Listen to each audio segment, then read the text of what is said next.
Bonjour à toutes et à tous. Merci de nous rejoindre pour ce live. On va attendre un petit instant que notre invité nous rejoigne. Alors, on y va. Bonjour, bonjour à toutes et à tous. Bonjour Anne-Margrethe. Bonjour, tu vas bien? Très bien et toi? Très bien, merci. Merci Alors, pour l'invitation à ce live. merci à toi d'être avec nous. On va d'abord attendre un petit moment que tout le monde puisse connecter. Mhm. La question de base, c'est est-ce que tout le monde nous entend bien et nous voit bien? Voyons. Voyons voir la réponse. Tu vois les commentaires de ton côté aussi? Oui, je vois les commentaires, Très bien. je vois plusieurs personnes qui rejoignent. Pour l'instant, je ne vois pas si les gens entendent ou pas. Ah, c'est bon. On voit des petits pouces en l'air. C'est parfait. D'accord. On va voir si tout le monde est présent. Donc on est une centaine déjà.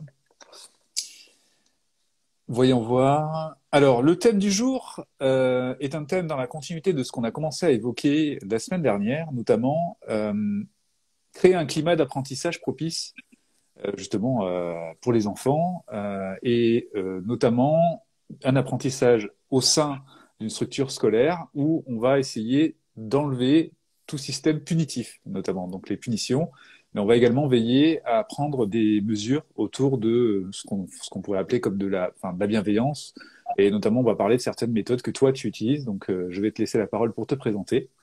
Et on va voir si ce système est réaliste, ce système sans punition est réaliste, puisque tu en es la preuve vivante. Donc tu vas nous expliquer effectivement que ce n'est pas de la fiction et qu'on peut mettre en place ce type de système, chacun dans chacun notre niveau, et peut-être même faire un pont entre ce qui se passe à l'école et ce qui se passe à la maison. Parce que le principe, Ouais. il est aussi là, tu vas nous expliquer les difficultés que tu as pu rencontrer notamment dans la mise en place de ton approche. Bref, beaucoup d'éléments à prendre en compte aujourd'hui et je crois même que tu vas faire un joli cadeau à notre auditoire, c'est que les outils, tu vas les proposer même en téléchargement, c'est ça?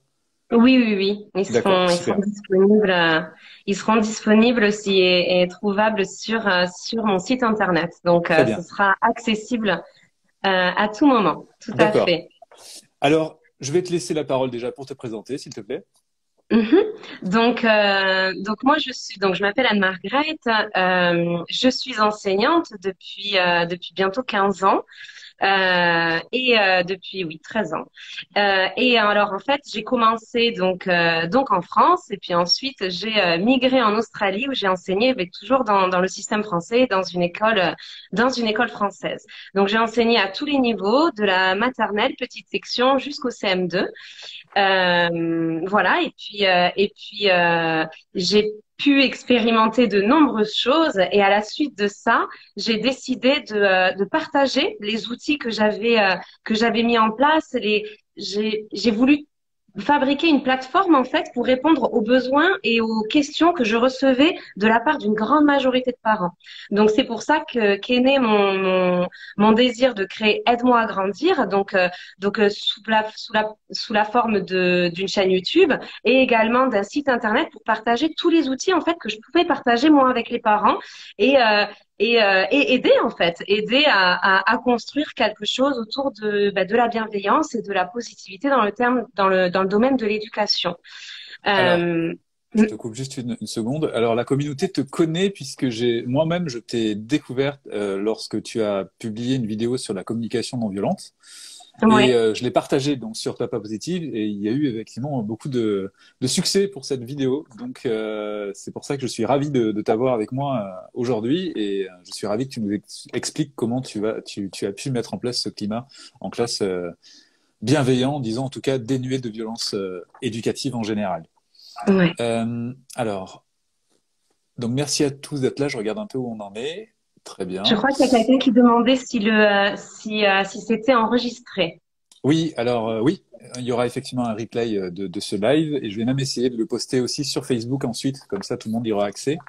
Et au moins, on pourra aussi récupérer les questions par rapport à ce live. Je pense qu'il y en aura. Donc, parce que ce live est à la fois à destination des parents, évidemment, des adultes en Oui. général au contact des enfants, notamment avec des groupes, et évidemment des enseignants qui vont pouvoir s'inspirer de ce que tu vas pouvoir leur dire et mettre en place peut-être certains outils eux aussi dans leur classe. Beaucoup le font déjà, donc Ouais. c'est une bonne nouvelle. Mais d'après ce que j'ai compris, tu as une certaine logique dans un écosystème que tu as mis en place qui me plaît beaucoup. Ouais. Donc voilà, j'ai hâte que tu puisses le présenter également à tous les fans et à toutes les personnes qui nous suivent pendant ce live. Merci encore d'être là avec nous. Alors, pour la présentation, du coup, tu nous as dit que tu avais enseigné jusqu'au CM2 à peu près. Oui. Euh, Est-ce que tu as commencé à faire un enseignement classique, c'est-à-dire avec les punitions? Oui, tout à fait. J'ai commencé comme la grande majorité des enseignants, c'est-à-dire avec ce que j'ai reçu. Donc le système classique, on donne des instructions, on donne des consignes, et si soit on n'écoute pas ou soit on n'y répond pas comme je l'entendais ou au moment où je l'entendais, eh ben il y avait un système de punition. Alors ensuite, ce système ne me correspondait pas vraiment. Je voyais bien qu'en fait, ça créait un climat qui n'était pas forcément propice aux apprentissages, qui n'était pas forcément porteur en fait Mhm. de positivité d'une dynamique agréable en classe. Donc je me suis dit que ben, j'allais changer ça et j'allais essayer de regarder ce que je pouvais proposer comme alternative. Et donc là, je me suis mise à me tourner vers le système de récompense. Donc Alors, avec ces tableaux, tu vas très vite du coup là. Alors vas-y, juste un dis-moi. instant. Qu'est-ce qui t'a bloqué à un certain moment? À quel a été le déclic lorsque tu t'es rendu compte que les punitions, qu'est-ce qui s'est passé concrètement pour toi? À quel moment tu as pris la décision de vouloir changer cette Ouais. approche? Alors en fait, il y avait certains moments clés, c'est-à-dire que moi j'ai toujours eu une très très bonne connexion, une très bonne relation avec mes élèves, et Mhm. j'observais que lorsqu'il y avait ces moments où en fait je me fâchais, où en fait j'exigeais quelque chose et j'allais vers la menace, et ben alors là ça créait un malaise en fait. L'ambiance de classe devenait malaisante, les enfants n'étaient plus forcément enclins à répondre, à participer de la même façon. Et, Oui, euh, et en fait, même moi, en tant qu'adulte, j'ai réalisé en étant moi-même en tant qu'élève, quand j'allais, notamment, je fais de la danse, donc j'allais à un cours de danse, et à un moment donné, l'enseignant s'est un peu énervé contre tout le monde parce que la chorégraphie, c'était un petit peu n'importe quoi, et il s'est mis à pointer du doigt certaines personnes et surtout à mettre en avant une personne en disant, ben voilà, vous allez faire comme cette personne. Et en d'accord. fait, là, je me suis mise à la place de mes élèves et j'ai Mhm. réalisé ce que ça créait en fait. Et en fait, à partir de là, ça crée absolument pas un élan pour mieux faire, un élan pour se dépasser et pour contribuer en fait à faire quelque chose de sympa. Mais au contraire, c'est rabaissant, c'est humiliant et puis en fait, c'est pas agréable du tout en fait. On n'a même plus envie de participer, on a plutôt envie de partir de la salle. Et moi, je suis adulte, donc c'est-à-dire que j'ai quand même des outils, j'ai quand même une capacité à me raisonner, à Mhm. m'apaiser, qui me donne quand même accès à, allez, je mets ça un petit peu de côté et je me recentre. Et les enfants, Oui, eux, ils n'ont pas cette capacité. Donc du coup, en tout cas, pas tous, selon les âges. Et oui. du coup, c'est deux choses combinées, la réalisation de ce qui se passait dans ma classe à des moments clés, à plus ce que moi j'avais vécu, je me suis dit c'est pas possible en fait. Moi, c'est pas ce que je veux expérimenter avec mes élèves et c'est Oui. pas ce que j'ai envie de transmettre non plus parce que finalement, je leur demandais de se respecter les uns les autres et au final, et quand par exemple j'observais aussi dans les cours de récréation, quand il y avait Mhm. un copain qui voulait jouer avec un autre et l'autre ne voulait pas, il Oui, essayait de le forcer. Je disais on force pas comme ça, mais qu'est-ce que c'est que d'accord. ça? Et en fait, je réalisais que, au final, j'adoptais la même attitude. Oui, Donc, comment est-ce que je pouvais espérer que mes élèves adoptent une autre attitude si moi, je n'incarnais pas moi-même autre chose? bien Donc sûr. ça a été vraiment mon point de départ pour me dire, non, j'ai plus envie de ça, en fait. J'ai pas envie de ce système-là. Est-ce que tu as dû également lutter, tu disais que tu avais connu un type d'éducation assez sévère. Est-ce que tu as dû Oui, lutter également, toi, contre justement cette tendance que tu as pu toi-même, dont tu as pu souffrir, disons? oui. C'est ça? Oui, Oui, en fait, quand on ne connaît que ça, que ce soit à la maison comme à l'école, parce que le système scolaire que j'ai connu était très classique, Hmm. à la maison c'était pareil, c'était un système punitif. Donc du coup, en fait, je me suis sentie un peu démunie, c'est-à-dire que je sentais que ce n'était pas aligné avec mes valeurs, que Oui, ça sonnait pas juste, mais j'avais pas les clés. Je me demandais comment faire. Et c'est vrai que même quand on apprend à devenir enseignant, on voit pas du tout cet aspect-là en fait. On nous Mhm. enseigne pas du tout le côté psychologique, là où en fait on peut trouver cet aspect-là dans les systèmes anglo-saxons, mais Oui, dans le système français, on n'a pas ça. Donc d'accord. à un moment donné, je me suis un petit peu trouvée ouais démunie. Donc du coup, j'ai cherché des solutions, j'ai mis en place des solutions aussi. Euh, et j'ai testé en fait. J'ai testé D'accord. comme beaucoup de profs essayent de faire, c'est des tentatives, des essais. Mm. Alors, tu es passé, comme tu l'évoquais, par une phase récompense ensuite, c'est-à-dire que tu pratiquais les Oui, punitions, tu as eu ce déclic et tu t'es dit, il faut que j'essaye autre chose. Et donc, tu as enchaîné avec un système basé sur les récompenses, c'est qui ça. peut-être est l'autre pan de la punition finalement. C'est ça, exactement. En Donc, fait, oui. En fait, alors c'est quelque chose qui se met énormément en place, qui s'est mis énormément en place dans les classes, et c'est considéré comme quelque chose de positif, mhm, parce que en fait, on se rend compte qu'on ne pointe plus seulement du doigt ce qui ne va pas. On oui, va se mettre à pointer du doigt ce qui va bien, le comportement que l'on attend. Et quand l'enfant a ce comportement, alors on va l'applaudir, on va le valoriser, on va le mettre en avant et on va le récompenser. Donc du coup, sur le moment, j'étais très fière de moi parce que je me disais, ben, c'est super, il y a mhm, quelque chose de positif, il y a une dynamique. Alors on fait des très jolis tableaux avec le côté rouge, le côté orange, jaune et vert. On met des oui, petits lions parfois, on met peu importe en fait, mais mhm, voilà, on regarde ce tableau en se disant, là c'est pas mal. Et en fait, je me suis rendu compte que une fois, je suis rentrée dans ma classe et j'ai observé ce tableau. J'étais toute seule, les élèves n'étaient pas encore arrivés, oui, et je me suis imaginée dans la peau de celui qui était dans le rouge. Et là, je me suis dit, mon Dieu, je me suis dit, mon Dieu, mais en fait, celui qui arrive, il commence sa journée de classe en se visualisant dans le rouge déjà, mhm, face à d'autres enfants qui sont dans le jaune, dans le vert, dans l'orange, parce que eux, ils y arrivent en fait, ils arrivent oui, à adopter la bonne attitude. Donc déjà, mhm, il y a eu cette prise de conscience, et ensuite, il y a aussi eu le système de, ben en fait, je reste quand même dans un rapport de soumission quelque part oui. et pas Conditionnement, d'éducation, oui. Mhm, parce que voilà, de conditionnement, parce que ce concept-là répond seulement à mon besoin, oui. qui est de j'ai besoin d'avoir l'attention de mes élèves et j'ai besoin qu'ils appliquent certaines instructions au moment où je l'ai décidé. Donc Mhm, en fait, ben, les enfants qui ont très envie, alors c'est encore plus flagrant pour les enseignants que pour les parents, je pense, oui. ils ont très envie de faire plaisir à l'enseignant, à l'enseignante, parce qu'il y Mhm, a, il y a une vraie confiance qui se crée, il y a une jolie connexion.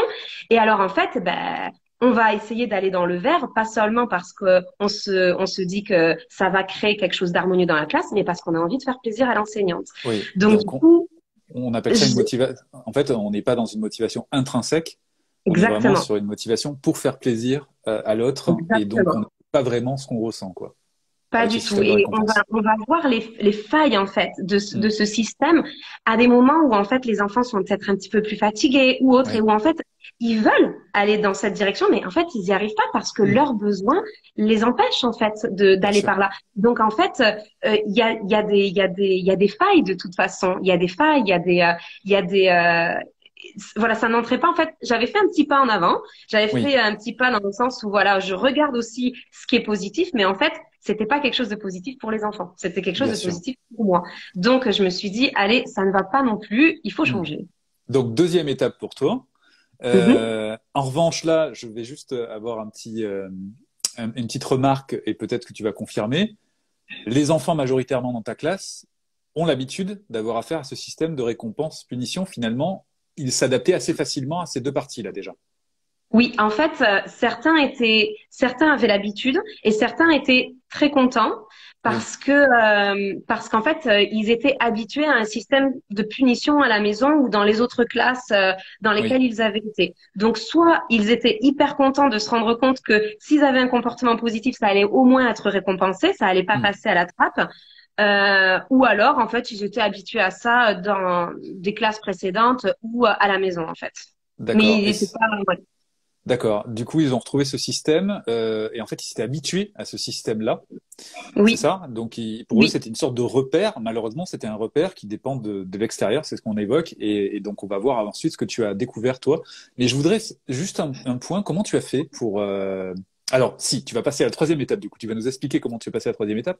Mais moi, ce que je voudrais oui. savoir aussi, c'est quelles sont les communications que tu as pu mener avec les parents qui, eux, justement, Mhm. pratiquent ce système de punition-récompense pour pas vendre ton système, mais en tout cas leur présenter ton système de telle manière qu'il est peut-être plus favorable à l'épanouissement et à l'apprentissage de l'enfant.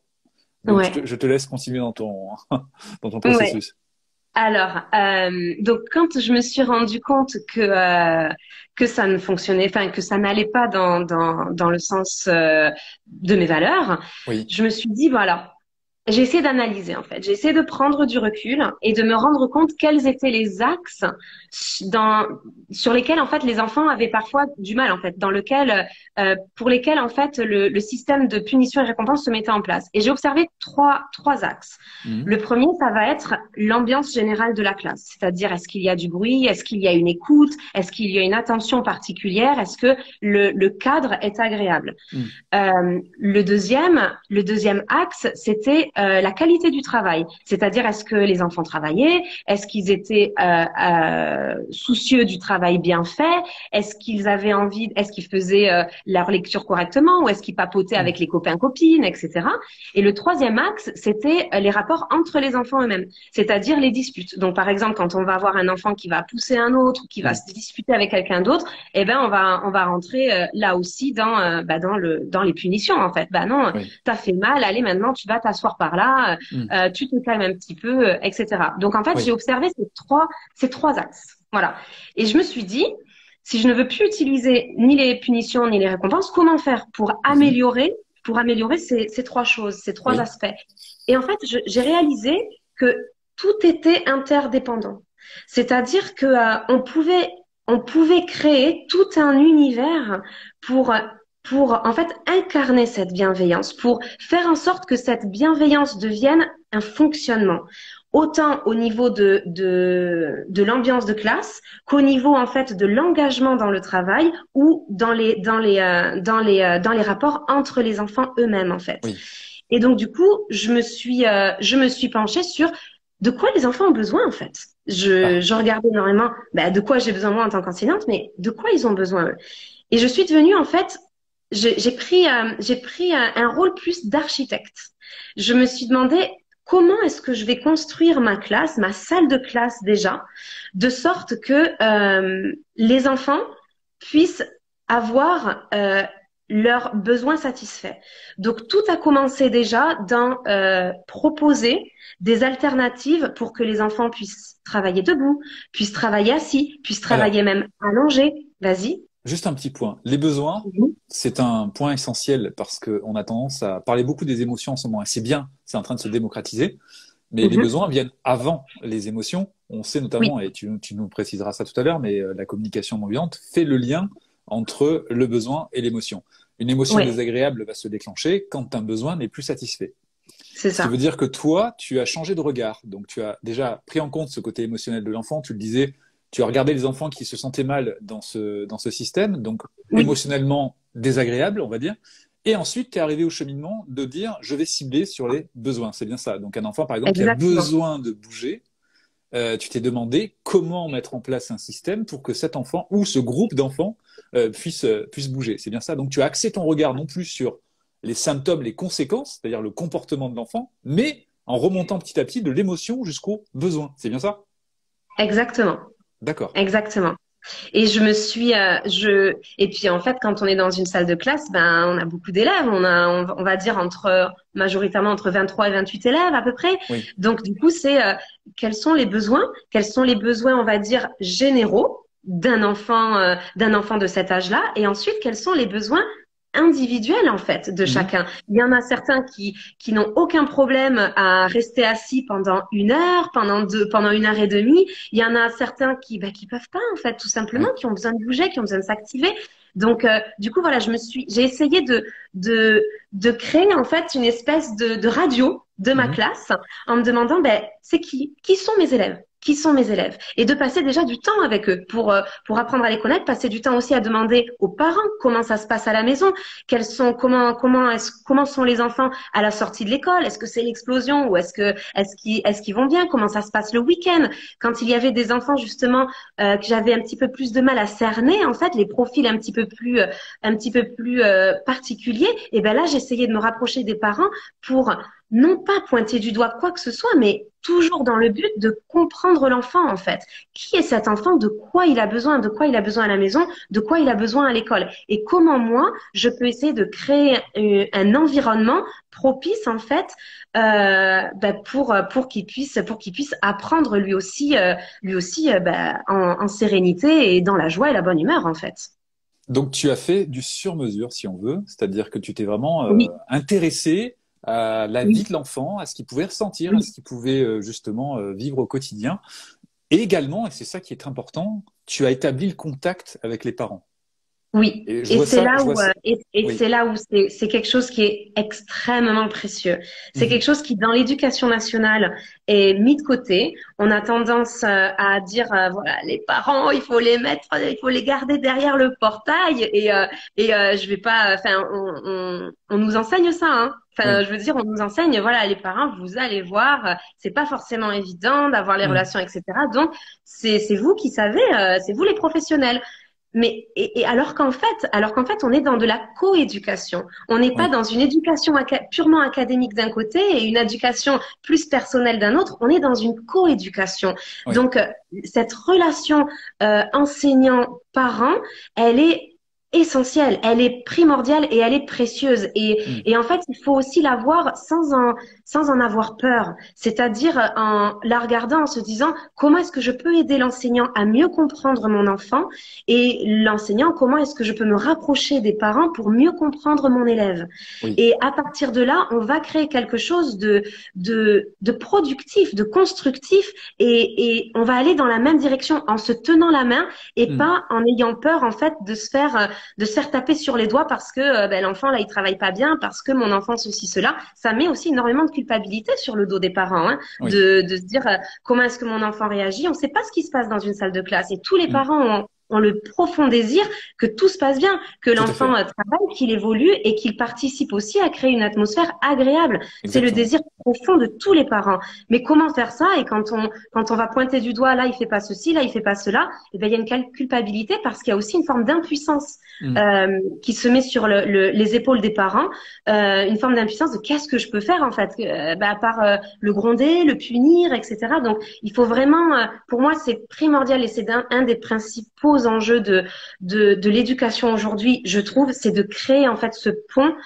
entre la maison et l'école en fait, de créer ce pont et que les enseignants et les parents se donnent la main en fait Oui. pour aider les enfants, pour répondre aux besoins des enfants. Tu m'as enlevé les mots de la bouche. Je reprends le titre de Marshall Rosenberg. Les mots sont des fenêtres ou Ce bien sont des ce sont. fenêtres, Ouais. ou Et bien ce sont effectivement, des là, murs. C'est ça. tout à fait. Et donc, tu as créé un pont entre les parents, Oui. toi, Mm. et finalement l'enfant. Donc, en gros, effectivement, je voyais le terme pairing dans les commentaires. C'est ce que tu as fait. En fait, tu as créé du lien. Tu as créé du lien. Oui. Tu as créé une association avec les parents. Oui. Euh, et tu as dû également être très pédagogue dans le sens où ton approche est assez inhabituelle. Comme on l'a Oui. dit, on est dans un système qui est assez formaté et qui est orienté autour des punitions et récompenses, qui sont des raccourcis qui fonctionnent sur le court terme, c'est ce que tu évoquais, parce que le conditionnement va fonctionner. Mais sur le long terme, non, ça ne fonctionne plus, et c'est ce dont tu t'es rendu compte, alors que donc tu as arrêté, donc on revient sur le cheminement. Les symptômes, c'est le comportement, tu es revenu sur l'émotion, et là sur le besoin. Oui. Et donc tu as dû expliquer aux parents quelle était ta démarche. Et donc tu as dû Oui. forcément leur expliquer justement ce système de besoins Oui. qui était en place, et peut-être même que des parents l'ont découvert, ceci. Oui, et alors c'est ça. Et alors je voulais aussi revenir sur un moment clé dans ma carrière. J'ai eu la chance d'enseigner dans au sein de la même école durant de nombreuses années, et donc Oui. j'ai eu longtemps des enfants en petite section que j'ai retrouvés en CE1.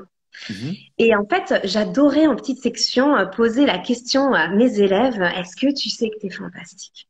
Et alors là, j'avais toujours des sourires jusqu'aux oreilles, des enfants des petits bouts de 3 ans qui disaient, ah, mais oui, je sais, etc. Donc, tous. Et j'ai retrouvé ces élèves en Mhm. CE1. Et donc, la grande majorité, j'avais d'autres élèves aussi, mais en grande majorité. Et j'ai reposé cette même question. Et j'ai dit, est-ce que tu sais à quel point t'es fantastique? Et là, j'ai été tellement choquée de me rendre compte que sur 25 élèves, mais il y en avait 23 qui me disaient non, dont certains qui disaient non, je suis pas fantastique, moi je suis nulle. Non, moi je suis pas fantastique parce que de toute façon, si j'étais fantastique, bah, je le saurais. Et de là, je me suis dit, qu'est-ce qui s'est passé? Qu'est-ce Mhm. qui s'est passé entre la petite section et le CE1 pour que la grande majorité de ces élèves que j'ai connus arrivent à l'âge de 6 ans, 7 ans à dire, ben non, moi je sais pas, j'ai oublié que j'étais fantastique. Et Oui. c'est là où je me suis dit, le système qu'on a mis en place, le système, ce couloir en fait qu'il traverse, ce couloir de l'éducation qui traverse de classe en classe, ne permet pas à ces petits bouts d'arriver et de se sentir confiants, sûrs d'eux, et ils deviennent complètement dépendants de qu'est-ce que tu penses toi? C'est Comment ça. me perçoit la maîtresse? Comment me perçoit les parents? Comment me perçoit le professeur de musique? Comment me perçoit mon professeur de danse? Et c'est là où je me suis dit, il y a plus aucune stabilité, en fait, à l'intérieur d'eux. Il y a Mhm. plus aucune assurance. Et c'est là aussi, je voulais vraiment revenir là-dessus parce que pour moi, ça avait été un électrochoc et ça avait été vraiment aussi un moment clé pour me dire, il faut changer. Il faut changer, c'est plus possible. On peut pas continuer comme ça. Parce que tu as identifié, alors oui, du coup, tu étais un peu comme un électron libre sur le système d'application justement de ce système hors punition-récompense. Oui. Tu penses que ce formatage, ce conditionnement, c'est parce que la grande majorité des enseignants utilisent ce système de récompense-punition, c'est ça? Et tu penses Oui, que je justement, pense, ouais. le fait d'imposer ce regard extérieur à l'enfant ne l'invite pas à s'estimer lui-même tel qu'il devrait être et justement d'être dépendant d'un système externe, c'est bien ça? Ce qui C'est veut dire ça. aussi, on va pas aller, Oui, vas-y, vas-y. on va pas aller jusque-là, mais on pourrait disserter sur le sujet, mais le système de notes et de classement et de compétition, finalement, est dommageable pour justement l'estime de l'enfant et euh, finalement, ça aussi, est-ce que tu as réussi à t'en extraire de ce système justement de Oui, classement et oui, de... ça a été. Oui, Alors c'est un véritable challenge hein, pour les enseignants qui le souhaitent, parce qu'on est quand même dans un système, et c'est d'ailleurs pour ça que c'est l'une des raisons pour lesquelles l'année dernière j'ai décidé de sortir du système et de me concentrer sur l'éducation mm, autour des émotions et voir ce que je peux faire pour aider les écoles justement. Donc c'est un véritable challenge pour tous ces enseignants qui ne sont pas alignés à ce système de notation, à ce système de ben voilà colorier est-ce que ça c'est bon, est-ce que ça c'est pas bon, et mm, faire ces moments d'évaluation durant lesquels en fait on installe les enfants à leur table et on leur dit ben voilà, là ça va être l'évaluation sur le futur. Allez-y, c'est parti. À des enfants qui ont 7 ans et qui, si ça se trouve ce jour-là, ben, ils ont mal dormi. Si ça se trouve ce jour-là, ils se sont disputés avec le meilleur copain, la meilleure copine et ils sont mm. pas disposés à ça. Ou si ça se trouve ce jour-là, il y a un petit trou de mémoire, il y a quelque chose. Donc moi, je me suis extraite de ça, c'est-à-dire que j'ai complètement éliminé de ma manière d'enseigner les évaluations et en fait j'avais mon carnet Mm. avec toute la liste de mes élèves et avec toutes les compétences qui étaient listées. Donc c'est une sacrée organisation en amont. Encore une fois, Oui. j'aime bien le terme d'architecte. Mhm. C'est vraiment tout un travail en amont de structuration. Mais ensuite, je me baladais dans ma classe avec mon petit carnet et je me prenais des notes ou je me coloriais des petites choses quand je voyais que, ah ben là, ça c'est acquis pour lui, ça c'est acquis pour celui-ci. Et combien de fois est-ce que c'est acquis? Proposer un maximum d'activités autour d'une même notion. Et si au bout de 5, 6 activités, eh ben, on voit que c'est acquis, eh ben c'est bon, c'est que c'est acquis. Il n'y a pas besoin forcément de se poser à un moment donné à 10h15 Hmm. pour un test de 20 minutes pour valider si oui ou non la compétence est acquise en fait. D'accord. Donc là Et aussi, ça enlève énormément de stress chez les oui. enfants, énormément de stress. En fait, ils n'avaient pas peur de la sanction d'une note avec toi, c'est-à-dire qu'en fait, tu Oui, portais un regard bienveillant sur leur apprentissage, tu rentrais même dans le détail et tu remarquais leurs compétences en action c'est pour le ça, valoriser. C'est une sorte de renforcement positif autour des compétences. c'est Et ça. parce que finalement, les notes, si elles sont mal amenées, effectivement, on revient encore sur ce système de, bah voilà, t'as une mauvaise note, voilà, t'as une bonne note ou t'as une mauvaise note, bonne note récompense, mauvaise note punition, on va dire. Exactement. Et ce système-là n'est pas propice effectivement à une bonne estime de soi en général Ça et et crée à une ne pas tension aussi. s'observer. Ça crée une tension et ça ne Mm. permet pas à l'enfant de s'observer, de se rendre compte lui-même de ses progrès en fait. C'est-à-dire qu'à un moment donné, il y a pas de, on n'oriente pas le regard de l'enfant vers, regarde ce que tu savais faire la dernière fois. Qu'est-ce que tu en penses là? T'as vu là, tu as réussi, mais tout seul. Qu'est-ce que tu en penses? Et j'avais des élèves qui venaient me voir et qui souriaient jusqu'aux oreilles en me disant, Oui, regarde Anne-Marie, la semaine dernière, j'arrivais pas à lire ce livre et là, j'ai réussi. Allez, je vais aller colorier la case. Ça y est, ce livre, il est fait, il est lu jusqu'au bout, en fait. Donc là aussi, d'accord. c'est tout un mécanisme dans la classe qui va être créé Oui, pour donner beaucoup d'autonomie aux enfants et pour qu'ils puissent mesurer leur progrès, en fait. bien Donc, sûr. non seulement il n'y a pas un moment où l'enfant va être puni, voire humilié parce qu'il n'a pas réussi quelque chose, mais c'est aussi, en fait, lui offrir cette autonomie en fait, cette autonomie sur la réalisation de ses progrès et sans forcément se comparer aux copains. C'est-à-dire que si un enfant, eh ben, en CE1, il lit des petits livres de CP, eh ben, tant qu'il progresse et qu'il va à son rythme, donc à ce moment-là, il faut aussi prendre le temps de créer un parcours pour Oui. ces enfants, par des différents types de parcours. Et le but, c'est le progrès. Le but, ce n'est pas ce livre en particulier, ce n'est pas cet exercice en particulier. Mm. Le but, c'est l'avancement, c'est l'évolution en fait. Et Et le bien-être. l'intention, j'imagine aussi. C'est-à-dire qu'en fait, tu dois Oui. cibler les intentions des enfants quand tu vois qu'ils font vraiment beaucoup d'efforts, quand ils ont l'intention de vouloir progresser, tu dois valoriser également ceci, remarquer Et ceci. alors ça, tu vois, c'est magique parce que ça vient tout seul. Il n'y a même pas besoin de la valoriser dans le sens où en fait, un enfant, l'être humain de toute façon a naturellement cet engouement pour l'évolution, pour l'apprentissage. Et un enfant Mhm. encore plus. Il a ses neurones qui foisonnent Qui bien plus foisonne, qu'un oui. adulte en fait. Donc, de toute façon, ce goût pour l'apprentissage, à partir du moment où on se met au niveau de l'enfant et qu'on lui permet d'être dans ce qu'on appelle dans le jargon éducatif la zone proximale de développement, Oui. c'est-à-dire que on lui permet de se dépasser, mais ce soit possible, c'est un petit barreau au-dessus de son niveau, un petit barreau et pas un énorme barreau. À Oui. partir du moment où on lui offre ça, en fait, l'envie d'apprendre, le goût d'apprendre, il vient naturellement. Il est là.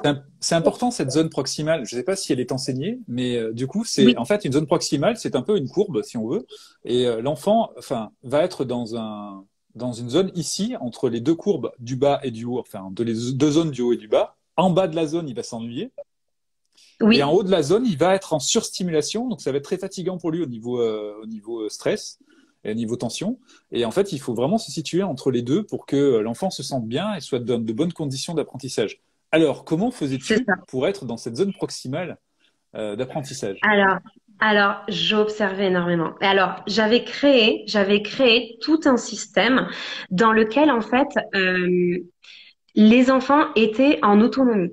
C'est-à-dire que j'étais à fond. Alors, je m'inspirais énormément du système Montessori. J'ai vu qu'il y avait certains commentaires Oui, qui nommaient justement ça. Donc, alors oui, effectivement, je m'inspirais énormément de Montessori et je créais des ateliers sur certaines compétences qui étaient bien identifiées et avec un système autocorrectif. Et ah, surtout, chaque enfant avait son plan de travail.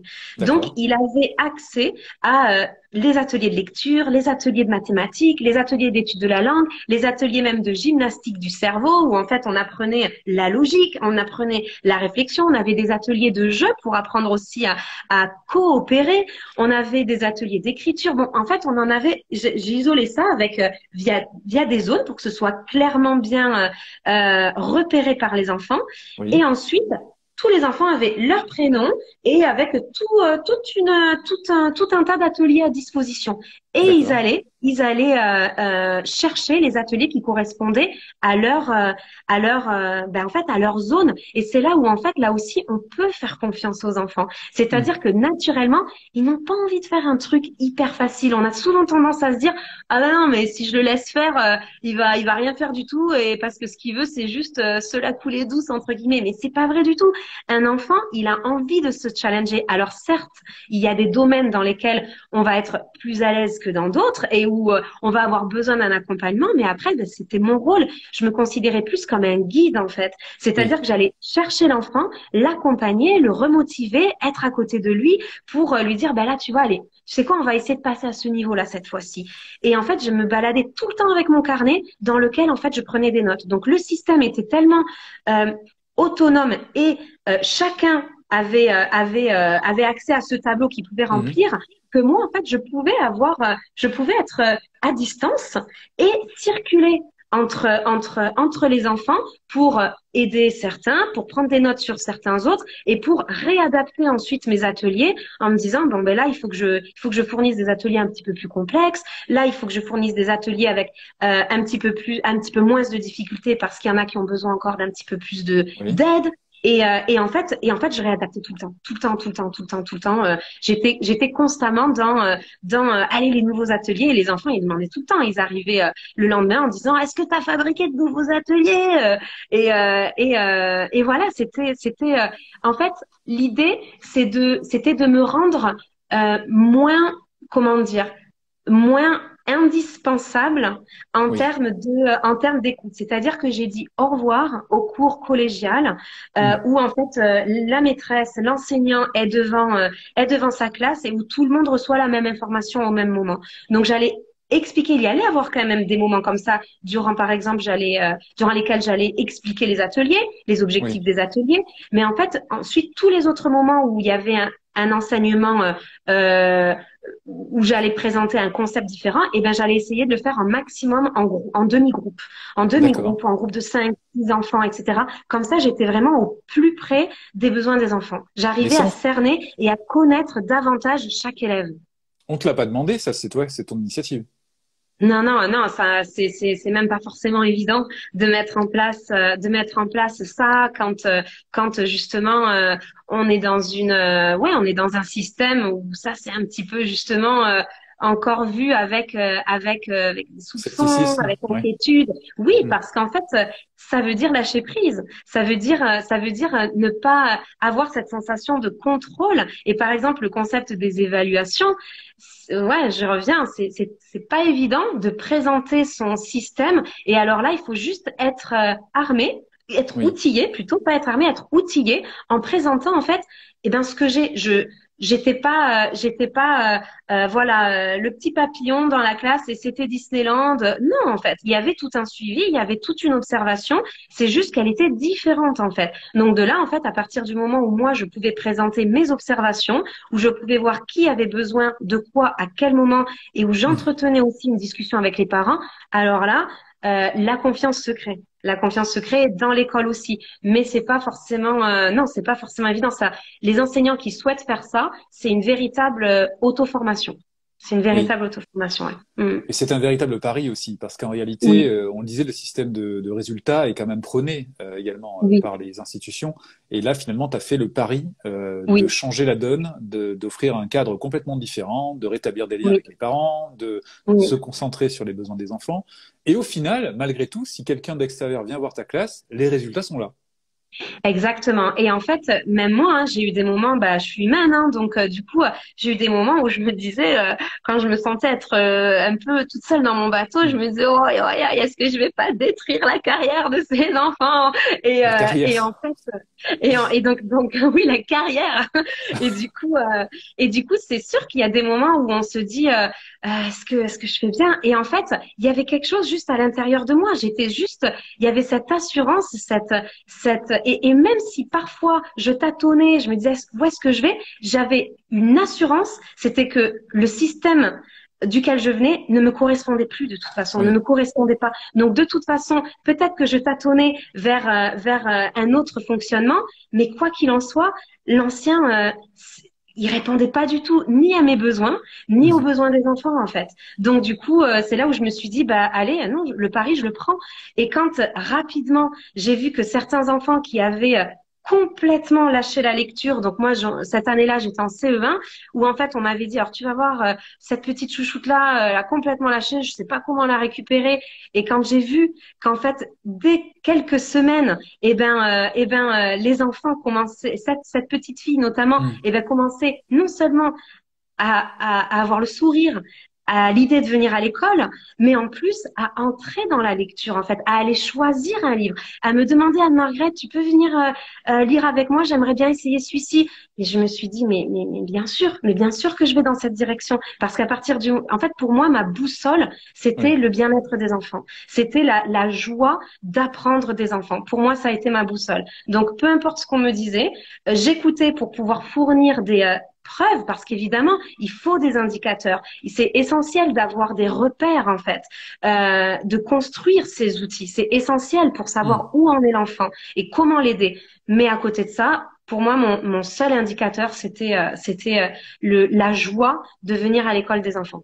C'est ça. Et tu dirais que tu aimais ces enfants, au fond. Mais c'est ça, quand on me demandait parfois justement, alors j'avais justement une anecdote où ma classe en fait ne répondait pas forcément. Il fallait se mettre en rang et en fait une personne était arrivée et avait dit alors là, elle avait crié un peu sur les enfants en disant mais qu'est-ce que c'est que ce rang? Vous êtes pas un rang, etc. Et donc du coup les enfants écoutaient et moi je suis arrivée donc c'était mes élèves et puis je suis arrivée devant eux et je fais allez c'est parti et donc je fais 10, 9, 8, 7 juste pour compter je disais on se transforme de petits pois à haricots verts et donc Oui. du coup en petit train et donc en 10 secondes, c'était fait et on m'a demandé, on dit, mais comment tu fais? Et je dis, en fait, c'est juste que je les aime. Et pour moi, l'ingrédient clé dans tout ce qu'on fait, en fait, c'est juste ouais, c'est un amour profond qu'on peut avoir pour les personnes avec qui on est, Oui. pour qui on Oui. travaille. C'est-à-dire que moi, mon désir profond, c'était de les faire évoluer, c'était de leur donner le goût d'apprendre, c'était de relâcher un petit peu la tension Hmm. et qui réalisent que oui, ils sont capables de faire plein de choses, tous à leur niveau, mais ils sont capables. Et en fait, quand on crée cet esprit bienveillant, et ben en fait, on a gagné, mais on a gagné déjà la confiance de tous ces enfants. On a gagné déjà, j'ai envie de dire, la partie en fait. Le décompte de tout à l'heure, c'était pas de la menace, hein. Je préfère Non, pas du préciser. tout. C'est Ah pas à ouais. trois, attention, c'était pas Ah ça. oui, C'est ah on oui, fait un ah oui, non. jeu et en fait C'était on a un déjà jeu. fait ce jeu ensemble et en fait à 10 on s'est transformé en petits pois, on est rangé dans. C'est ça en fait, c'est ça, t'as fait un jeu comme ça. Exactement. D'accord. Exactement. Et quand il y en avait qui, par exemple, à zéro, avaient un petit peu la tête en l'air et regardaient par-ci ou par-là, eh ben j'y allais en fait. Simplement, j'étais là. Hmm. Ah ben t'as pas vu, on a atteint zéro. Allez vite, vite, vite, viens te ranger avec nous.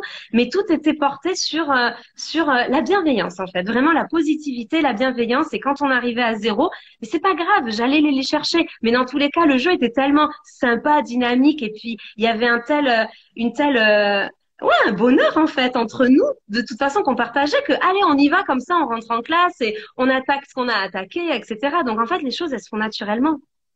Donc à zéro, c'était des petits pois, c'est ça? Ils devaient s'imaginer comme des petits pois, c'est ça? Alors non, c'était à 10, c'était des petits Ah, pois. pardon, d'accord, ok. Voilà, c'est ça. C'est ça. Et à zéro, on se transformait. Alors des fois, je disais les haricots verts, des fois c'était les petits trains, les petits pois se rangeaient en petits D'accord. trains, en locomotive, etc. Donc en fait, Voilà. tu Les t'appuyais petits sur pois, ils étaient l'imagination. partout. tu t'appuyais sur l'imagination et le jeu, en fait, pour faire Énormément. adhérer les enfants et justement rentrer dans leur univers aussi, quoi. C'est Du coup, ça. c'est ça. Énormément, énormément. C'est le jeu, la bonne humeur, le créer, stimuler cette imagination. En fait, ouais, ça crée de la magie. Les enfants, ils sont réceptifs à ça. Et puis, allez, ils rentrent parce que eux, dans leur tête, ils se font ce film-là, hein. Ils rentrent complètement là-dedans. Ouais. Mais si on le fait avec, tout est dans l'intention parce que les enfants, ils sont pas fous. Ils vont sentir l'intention qu'il y a derrière, hein. Donc, c'est-à-dire que si on le fait en disant, allez, on fait semblant que c'est un jeu, mais derrière, on se dit, s'il y a zéro, ils sont pas en rang, aïe aïe aïe, je vais Ouais. m'énerver. Ça aura pas Bien la même, sûr. le même impact de toute façon. C'est quoi qu'il en soit, leur faire confiance et ensuite aller les chercher. Alors oui, parfois c'est vrai que ça peut être certains enseignants pourraient dire c'est de la perte de temps, il faut aller les chercher, etc. Mais c'est pas de la perte de temps, c'est de l'investissement et c'est une connexion qui se crée. Alors, je suis dans ta classe, Mhm. j'arrive énervé, donc voilà, et je vais vers le dessin d'un enfant à côté de moi, d'un ami, quoi, d'un collègue. Je déchire. Aïe Comment tu aïe aïe. réagis? Alors, c'est dommage parce que c'était mes prises de notes. Mais tu fais quoi, du coup? Aïe, aïe, aïe. Alors là, en général, il va y avoir, donc c'est un rapport entre deux enfants, donc il va y avoir un enfant qui va s'énerver, un enfant qui va pleurer et un enfant qui va continuer, etc. Donc là, tout Hmm. de suite, moi, j'y vais. Je suis présente. Je ne gère pas ça de l'extérieur, de loin. Je me rapproche des enfants. Et là, j'essaie de comprendre ce qui s'est passé. Je leur demande, tout simplement, qu'est-ce qui s'est passé? Ah ben oui, il m'a déchiré ma feuille, mais c'était mon plus joli Mhm. dessin, etc. Et là, je me tourne vers l'autre. Encore une fois, sans ma démarche initiale n'est ni accusatrice, ni punitive. Je cherche à savoir. Je suis détective. Je cherche à comprendre ce qui s'est passé. D'accord. Et là, je vais libérer la parole. Ce que je mettais en place aussi, c'était, il y en a un qui parle à la fois. Et quand il y en a un autre qui dit, mais non, c'est pas comme ça que ça s'est passé, je vais dire, tu sais quoi? Je vais t'écouter. On va t'écouter. Juste, on le laisse terminer. On va le laisser terminer. Et donc, on va je vais toujours essayer de comprendre. Et à Hmm. partir de là, va naître en fait, où en fait je vais établir encore une fois les émotions de chacun. Donc là, on va rentrer dans de la communication non violente aussi, Oui. mais je vais faire émerger que ressent chacun. Que ressent chacun? Toi, tu te sens comment? Toi, tu t'es senti comment? Donc, tu leur poses Et la question directement. ah oui, ah oui, alors ça, on avait un travail énorme autour des émotions. Je travaillais avec le concept des lutins des émotions. En fait, Oui. je l'imageais tout ça et j'expliquais vraiment qu'à l'intérieur de nous, on avait ces émotions qui se réveillaient et c'était comme des petits lutins, mais ils sont là pour venir nous transmettre un message en fait. Donc D'accord. on travaillait énormément dessus tous les jours en fait. C'était du travail quotidien.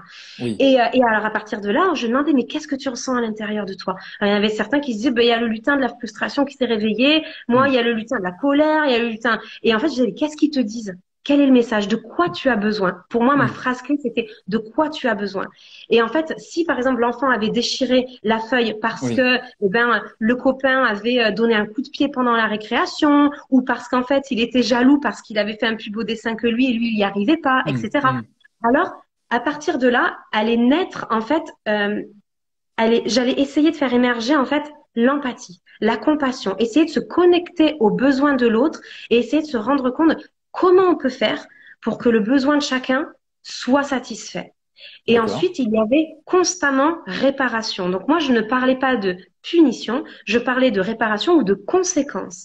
C'est-à-dire qu'à partir du moment mais c'était pas imposé. À partir Hmm. du moment où un enfant était triste parce que son dessin était déchiré, c'était Mhm. pas, eh ben, écoute, maintenant, qu'est-ce que tu vas faire? Eh ben, tu vas lui recoller. Et puis c'est tout. Non, regarde comment il se sent. Lui, il a le lutin de la tristesse qui s'est réveillé. Et sa tristesse, elle lui dit qu'en fait, il a envie de revoir son dessin, il a envie de montrer son dessin à son papa ou à sa maman, Oui. etc. Oui. Et donc là, qu'est-ce qu'on peut faire? Comment peut-on faire?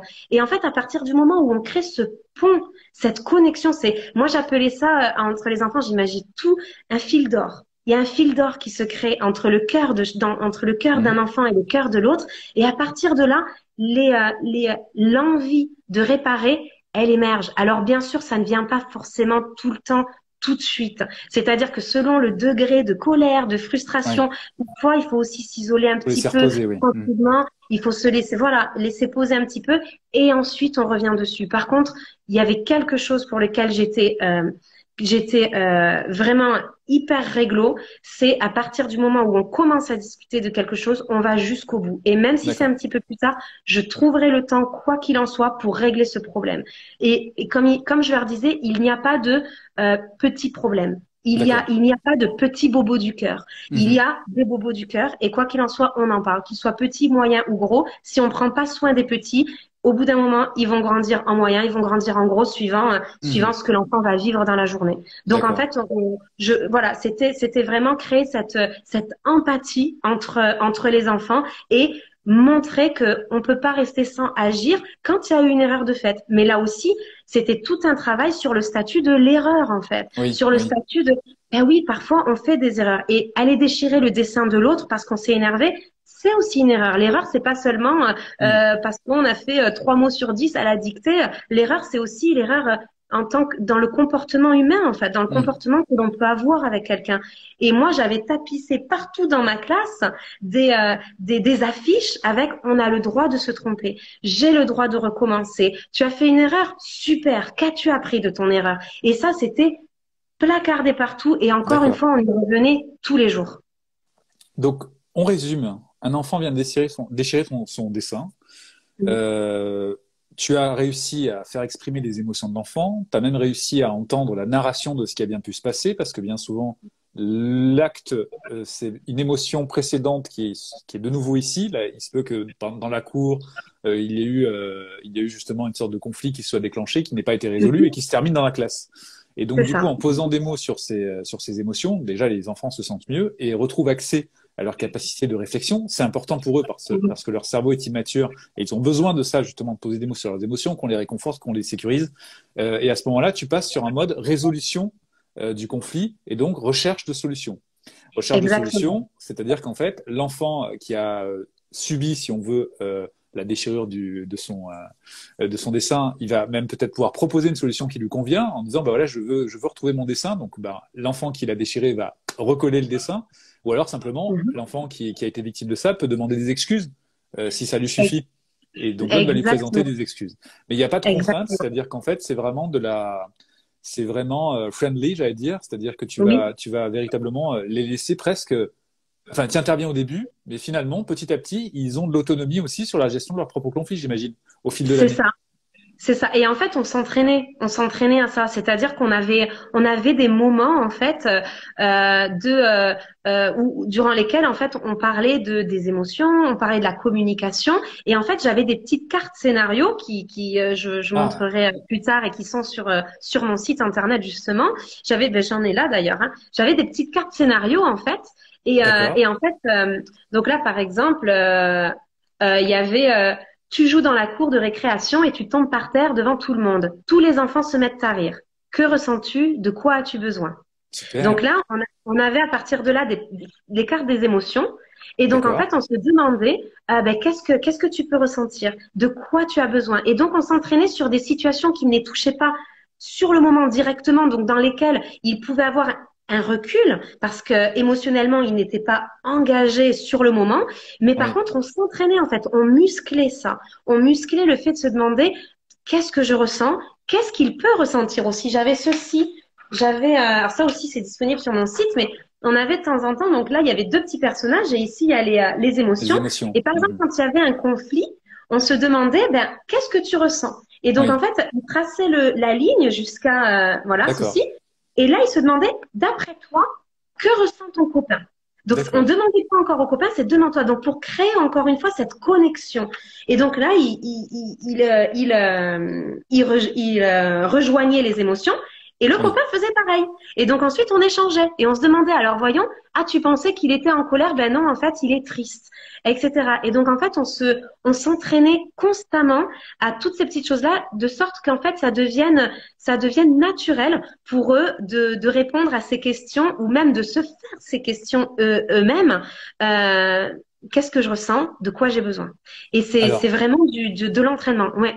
je voudrais m'arrêter sur ceci parce que je trouve l'idée fameuse, l'idée de préparer mentalement les enfants à des Mm, situations qui ne sont pas encore arrivées ou qui sont peut-être mm, arrivées mais pour lesquelles l'issue n'était pas forcément agréable, avec ce système de cartes et de scénarios.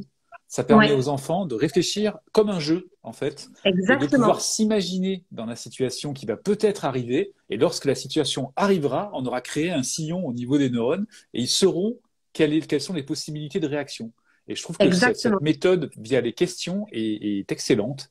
Donc bravo pour ça. Et je pense que Merci. ça mériterait d'être dans toutes les classes et même dans toutes les maisons, je pense, parce Ouais, que ce système d'entraînement au calme, c'est une des clés pour mieux s'en sortir, disons, dans les situations où c'est un peu plus chaud c'est ça. du point de vue émotionnel. C'est C'est vraiment ça. là où on va apprendre, en fait. C'est dans un environnement sécure et calme et serein. Voilà. Exactement. Et il y avait ces scénarios avec que ressens-tu? Et il y avait aussi des cartes avec euh, que penses-tu qu'il ressent? Que Ah oui, penses-tu qu'elle ressent? En fait, donc là encore, pour créer aussi cette empathie, tout en disant, on avait vraiment mis le point sur, ce n'est pas parce qu'on pense qu'il ressent de la colère qu'il va oui. forcément ressentir de la colère, parce qu'on est tous différents. Une Mm. même situation peut créer différentes émotions. Et là où c'était chouette de travailler sur ces cartes avec ces émotions, c'est que parfois on travaillait en petits groupes ou un 3, 4, etc. Je lisais quelque chose et chacun prenait une carte. Et on se rendait compte que certains avaient les mêmes cartes et d'autres en avaient des complètement différentes. Et donc là, ils voyaient vraiment que sur une même situation, effectivement, on réagit différemment. Et Oui, ça aussi, c'est une clé pour la résolution de conflits, en fait. et oui. Parce que quand il y a un différent et qu'on se dit, ah bah oui, mais il a fait ça, donc il était en colère. Ah bah pas forcément, en fait. Pas forcément. C'est ça. Vraiment, je trouve l'approche empathique pratiquement idéale. Mhm. Alors, ça Oui, demande du temps, comme tu l'as dit. exactement. Ça demande aussi à ce que l'adulte soit au clair avec ses propres émotions, parce que c'est compliqué de Exactement. pouvoir intervenir si nous-mêmes nous sommes heurtés par les émotions qu'expriment les enfants. Donc, tu me confirmes que tu as fait vraiment un gros travail sur toi avant de Oui. pouvoir mettre en place ceci. Ah oui, énorme, et Et un c'est une énorme travail même. auto-formation, c'est pas quelque chose Exactement. qu'on t'a donné. Ah non, non, c'est de l'auto-formation, donc c'est faisable, c'est possible, mais ça nécessite vraiment, comme tu dis, d'être en contact avec ses propres émotions et aussi, euh, et aussi en fait d'être en paix avec certaines choses qui peuvent se réveiller. C'est-à-dire, par exemple, un enseignant qui va s'énerver sur un enfant parce que l'enfant ne comprend pas au bout de la 10e fois, par exemple, d'explication, où en fait il y a eu un entraînement peut-être au Hmm. niveau de la lecture et là l'enfant n'y arrive pas, pourquoi l'enseignant s'énerve? Dans une grande majorité des cas, c'est parce que lui-même se sent menacé dans sa posture d'enseignant, parce qu'il a lui-même peur de ne pas être à la hauteur d'enseigner correctement à Oui, l'enfant. Et ça, c'est oui. quelque chose que, en tant qu'enseignant, on a très à cœur. On veut que nos élèves réussissent. On Hmm. veut pouvoir leur transmettre quelque chose de précieux. On veut qu'ils évoluent. Et quand on voit qu'un enfant n'évolue pas forcément, ça réveille aussi chez nous de la frustration. Ça réveille aussi le doute. Est-ce que je m'y prends bien? Mais ça, c'est inconscient. Ça se fait très, très vite. Et la réaction qu'on va avoir, en fait, elle est, elle est juste le résultat, le fruit de tout ce cheminement. Donc, en fait, ça nécessite, pour pouvoir accompagner, aider les enfants, de Hmm. l'incarner nous-mêmes, en fait. Ça Tout à nécessite fait. de faire un véritable travail sur nous pour être au clair avec ce que l'on ressent, pour se donner le droit aussi de ressentir toutes ces émotions, pour se Hmm. donner le droit d'avoir des besoins et de les exprimer aussi. Parce qu'on ne peut pas espérer qu'un enfant exprime son besoin et soit d'accord avec ce besoin si nous-mêmes, en fait, on se sent pas au clair avec ses besoins ou on estime qu'on doit les camoufler, etc. En fait. Donc en Et- fait, c'est un véritable travail de fond pour soi-même et pour l'enfant, en fait. C'est encore une fois, c'est un travail main dans la main. Hein. Mhm. Et j'imagine donc que tu exprimais tes émotions devant les enfants aussi, Exactement. Et en avec fait, un message jeu, notamment. exactement, exactement. Et en fait, quand par exemple j'étais frustrée à certains moments, je leur disais. Alors, au début, on passait par le système des petits lutins, et puis après, on n'en avait plus du tout besoin. Mais je disais, ben là, j'ai la frustration qui se réveille à l'intérieur de moi Mhm. parce que je ne me sens pas écoutée. Je ne vais pas dire parce que tu ne m'écoutes pas. mais parce que je ne me sens pas écoutée. J'ai Mhm. besoin d'avoir ton attention à ce moment-là. Et donc, c'est là où on est entré dans la communication non violente et c'est là où aussi on s'est entraîné. On s'est entraîné et en fait, ça a tellement bien marché que certaines collègues, alors là, de CP, me demandaient d'aller dans leur classe pour justement parler des émotions, Mhm. enseigner la communication non violente. Et j'avais des petits élèves de CP qui me voyaient donc une fois par semaine, qui me disaient de temps en temps dans la cour, Anne-Margrethe, tu sais aujourd'hui que tu viens pour le cours de bonheur. J'ai trouvé, je trouvais ça juste, mais incroyable parce que j'avais Mhm. jamais eu cet intitulé-là. Mais en fait, d'eux-mêmes, ils se rendaient compte que ça leur apportait du bien, en fait. Ça créait quelque chose d'harmonieux, ça créait du bien-être, en fait. Oui, Donc du coup, en fait, voilà, on passait beaucoup de temps. Alors, c'est vrai que c'est un investissement. C'est vrai que pendant ce temps-là, peut-être que on met un petit peu une partie du français de côté ou autre. Mais en fait, j'ai envie de dire, avec tout le système que j'ai mis en place en termes d'autonomie, etc., en fait, il n'y a pas de perte de temps. Parce que Mhm. quand on met en place un système collégial, là, on perd Oui, beaucoup de temps. Parce qu'on oui, demande toute l'attention des élèves tout le temps, alors que certains élèves ont déjà compris depuis longtemps, ils peuvent avancer, d'autres élèves ont besoin de plus de temps, etc. Donc, quand ils vont à leur rythme, eh ben, il n'y a pas de perte de temps et on peut consacrer ce temps qui est un véritable investissement et pour le côté académique et pour le côté personnel autour de l'enseignement, autour des émotions en fait, de la communication et tout ça. c'est ça. Donc si on résume, tu as fait un travail sur les émotions, tu as fait Mhm. un travail aussi pour revisiter ton passé, puisque tu me disais que tu n'as Oui, pas forcément reçu une éducation bienveillante, en tout cas dénuée de oui, violence éducative. tout à Tu fait. as créé un nouvel ancrage, parce que quelque Oui, part, le fait de rappeler ces mémos, ces souvenirs, tu as réécrit finalement ce que tu as vécu, et tu oui, as changé la donne, c'est-à-dire que tu as commencé par te reconnecter avec ce que tu ressentais, ça c'est la première étape, et tu ouais, t'es justement tu as été plus ouverte justement à ce que les autres pouvaient ressentir, et notamment les enfants, et ce qui était source de joie chez eux, ou alors plutôt source d'émotions désagréables. Et après, ben, tu es ouais, allé jusqu'au besoin, puis tu t'es formé et auto-formé, je pense que tu continues à le faire parce que l'apprentissage, c'est à vie, bien donc sûr. autour de la communication non violente ou d'autres techniques d'accompagnement. Et au final, je dirais que bah, ce que tu viens de présenter là, c'est un peu ce que je présente depuis 10 ans sur le site. Et je suis tellement content de voir que finalement le résultat est là, y compris dans des groupes. Parce que bien souvent, ce qu'on peut reprocher, c'est oui, ok, éduquer comme ça, sans violence, sans punition, quoi que ce soit, sur un enfant, ça va. Mais quand on Mm. a toute une classe, c'est compliqué. En fait, non. Il y a une sorte d'émulation qui se met en place. Il y a justement un cercle vertueux de respect Exactement. par le respect et d'écoute par l'écoute. Et les enfants eux-mêmes en apprennent beaucoup sur eux parce que tu leur donnes la parole sur ce qu'ils ressentent. Et ça, c'est essentiel parce qu'on le sait Oui, maintenant, du point de vue des neurosciences, les émotions agréables favorisent l'apprentissage, alors que les exactement. émotions désagréables freinent. Et un enfant qui est sous Exactement. stress intense va avoir du mal à coder et à mémoriser et à C'est ça. restituer finalement à restituer C'est ça. une information. C'est ça, et moi j'avais eu donc l'exemple avec notamment cette petite fille qui était en échec scolaire en fait, un véritable échec scolaire et les enseignants pouvaient être un peu inquiets et en fait ben ça s'est fluidifié et en fait il avait elle a fini par non seulement pouvoir non seulement elle a fini par lire en fait à son niveau encore une fois j'allais pas exiger d'elle qu'elle lise un livre complexe, compliqué, mais Oui. à ce niveau, et surtout, elle avait le plaisir. Et alors ensuite, une autre chose que je voulais aussi préciser, c'est que dans la classe, j'ai également créé un sentiment de communauté. C'est-à-dire que on était les petites abeilles. Donc pour moi, Ah, j'aime beaucoup le concept des abeilles parce que la ruche, c'est un endroit où les abeilles fonctionnent toutes ensemble et chacune a un rôle indispensable au bon fonctionnement de la ruche. Donc on s'est tous transformés en petites abeilles. Et alors eux, ils disaient ah ben toi, attends, t'es la reine des abeilles. Ils avaient dessiné, ils avaient fait un petit dessin avec une reine hmm, des abeilles. Mais moi, j'avais aussi ma petite alvéole, en fait. Et on avait créé ces petites alvéoles sur lesquelles on avait écrit les prénoms, ce qu'on aime, les goûts, etc. de chacun. Et on les avait toutes collées les unes avec les autres pour vraiment créer ce concept de ruche.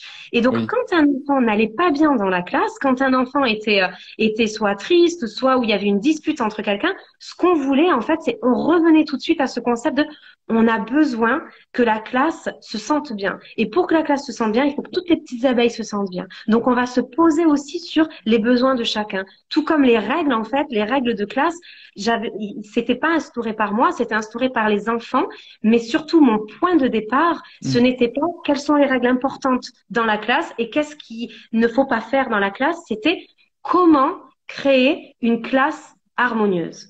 Comment créer un environnement de travail dans lequel on va se sentir bien. Et ça fait une énorme différence. C'est-à-dire que l'énergie que l'on met à la base, au départ, elle change tout en fait. Elle change la direction des propositions.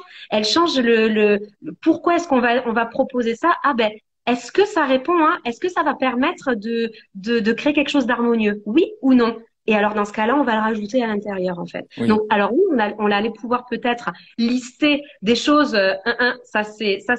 on ne peut pas, mais l'accent était surtout mis sur de quoi on a besoin pour faire en sorte que notre classe soit harmonieuse. Et ça, c'était tout le temps modulable. C'est-à-dire que le Mm. poster était à disposition et quand à certains moments on se rendait compte que il y avait un petit problème là, ce n'était pas moi qui allais créer la règle, c'était et de temps en temps j'avais des élèves qui disaient mais là Marie, peut-être qu'on peut rajouter quelque chose sur notre poster parce que là Mm. ça va pas.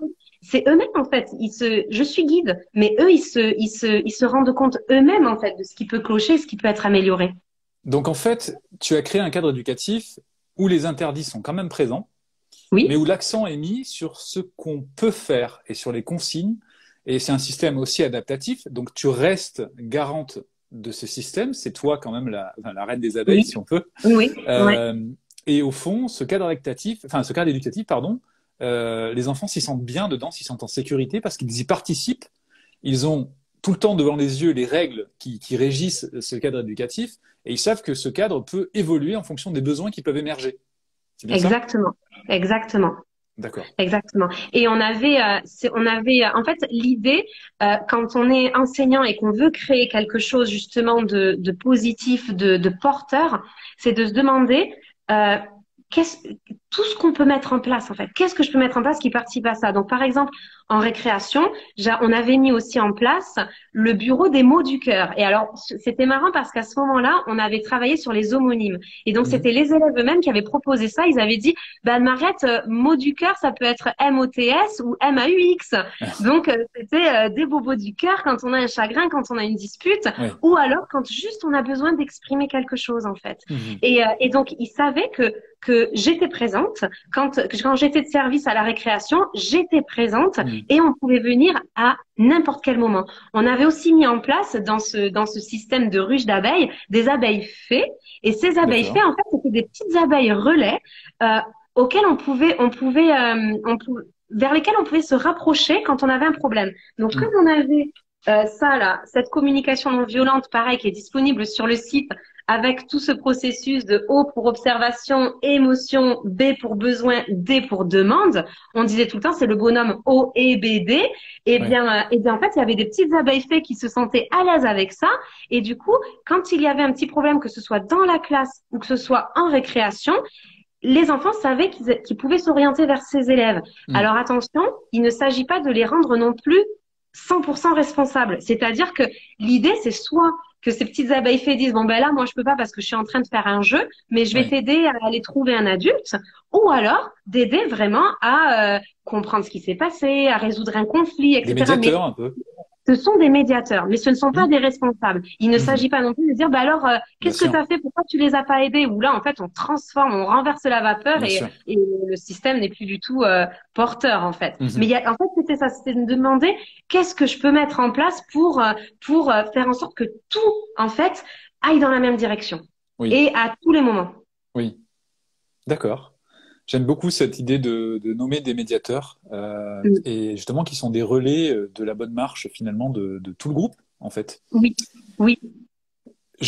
Bon, je t'avoue que je ressens beaucoup de joie en entendant ce que tu nous racontes. J'espère Ouais, tant que mieux. c'est pareil du côté des personnes qui nous suivent parce que alors on va terminer. Ça fait plus d'une heure qu'on parle. On pourrait parler des heures, j'imagine. Ouais. Euh, alors La surprise, c'est que tu es aussi dans une démarche de partage et de transmission, et que ces Mhm. outils que tu nous as présentés, tu les mets à disposition gratuitement. Oui, tout à Donc, fait. ce qu'on fera, c'est que je vais donc réorienter les gens vers ton site, enfin ta chaîne YouTube, donc qui est Aide-moi à grandir. On mettra tous Mhm. les liens et on va également mettre un lien vers ton site. C'est là où les outils se trouvent, c'est ça? C'est ça. Alors là, je présentais surtout autour des émotions. Il y avait également celui-ci qui était hyper important, ce qui était le thermomètre de la colère, Oui, où en fait, et voilà, il pouvait nommer le degré de la colère, on va dire. Donc tout ça, en fait, est disponible. Tout est classé dans l'onglet librairie, très bien. tout est à disposition, téléchargeable gratuitement. Ouais. Mm. D'accord. Et je vais poser une question à la communauté. Si vous êtes OK, on pourra même prévoir, et si toi aussi tu es d'accord, d'autres lives sur des sujets plus spécifiques. Ah, avec Donc, grand plaisir. n'hésitez pas à laisser des commentaires sous cette vidéo ou à me contacter directement. Et on pourra effectivement aborder des points précis avec peut-être Ouais. même des scénarios à l'image de ce que tu Mhm. as sur tes cartes et Ouais. voir quelles sont les possibilités d'intervention toujours dans la bienveillance, donc par rapport à ça. Oui. Et quelque chose qui me tient vraiment à cœur, c'est vraiment ce pont entre le corps enseignant et les parents.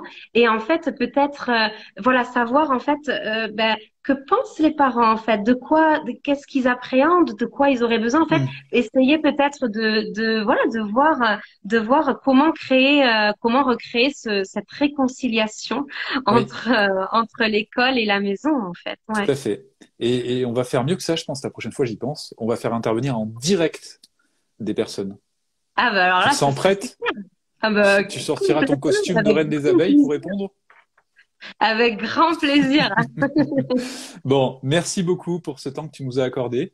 Merci à toutes et à tous d'avoir été avec nous. Donc ce live sera disponible en replay et on vous donne rendez-vous pour un prochain événement autour justement de l'apprentissage, de la scolarité ou d'autres sujets que vous pourriez nous suggérer. Merci encore, Merci merci à beaucoup. toutes et à tous. À bientôt, à Margaret. À bientôt. Au revoir. Au revoir.